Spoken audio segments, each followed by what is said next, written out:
Recorded Books and One-Click Digital present Tangled Webs by Irene Hannon. Narrated by Thérèse Plummer. Prologue. It was a terrible night to die. Father Daniel Pruitt cringed as another boom of thunder shook the ground beneath his older model Taurus. This weather wasn't fit for man nor beast. Priests, however, different story. Being available 24/7, no matter the whims of Mother Nature, was part of the job description. That's why the archdiocese paid him the big bucks. Right. Setting his brake, he peered through the pelting rain toward the hospital. In better days, Joe Larson would have offered one of his quiet smiles at that wry joke. He knew, as did all the parishioners at St. Michael's, that priesthood was a vocation, not a job, for their pastor. That Father Pruitt considered it a sacred privilege to be there for his flock during life's biggest transitions. And death was a huge transition, especially when the person dying was alone, except for God. Father Pruitt gauged the distance from the car to the front door of Faith Regional and sized up the black umbrella on the seat beside him. The folding model was better suited to fending off April showers than April monsoons.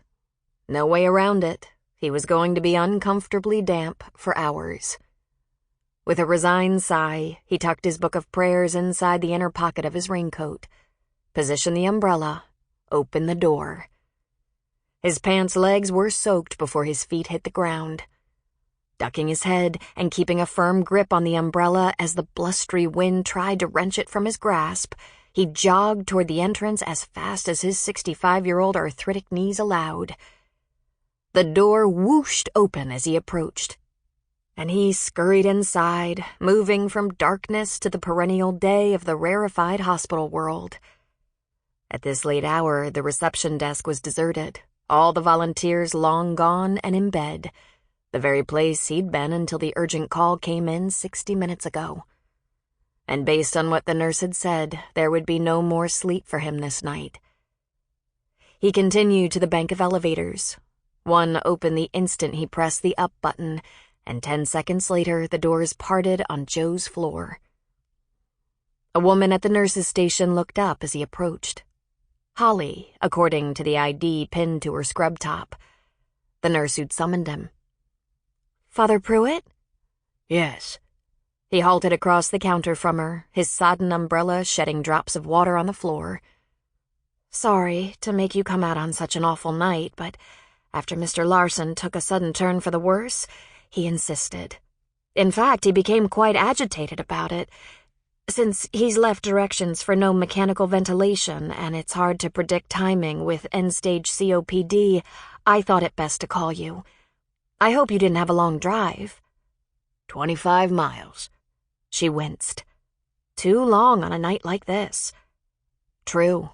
Motoring through the Nebraska cornfields from Linden to Norfolk was pleasant enough on a sunny day, but the trek across dark countryside while battling wind and rain had seemed endless. The nurse pulled out her cell, checked the window, and exhaled. It's going to be one of those nights. Thunder is a way of unsettling patients. Finger hovering over the talk button, she nodded down the hall. Last door on the right. Mr. Larson asked us to hold off on morphine until after he spoke with you, so just press the call button once you're finished. Thanks. I will. She was already talking on her cell, heading the opposite direction from Joe's room. Trying to ignore the wet fabric clinging to his legs, Father Pruitt made his way down the corridor. Most of the rooms he passed were dark. Joe's was dimly lit. Hand on the knob, he paused for a moment of prayer, then entered and closed the door behind him.